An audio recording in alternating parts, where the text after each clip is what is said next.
Hi guys, susugad.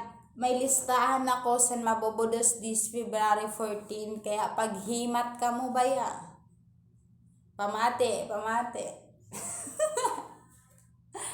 O anahon ta si Miriam. Si Miriam, si Irene, si Marjorie, si Mary Grace, si Marie Flor, sino pa? Si Jane Rose, si Christine Joy, si Chloe,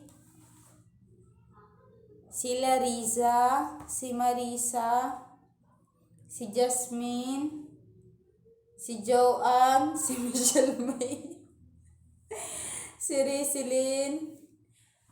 Kung familiar ka mo sa mga names sa ninaging banggit ko, amo po tabi ni an mabubudos this February 14. Kaya paghimat ka mo, bye-bye!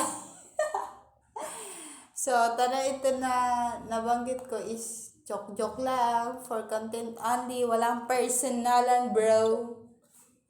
Parang di ka nag-read to, bye-bye!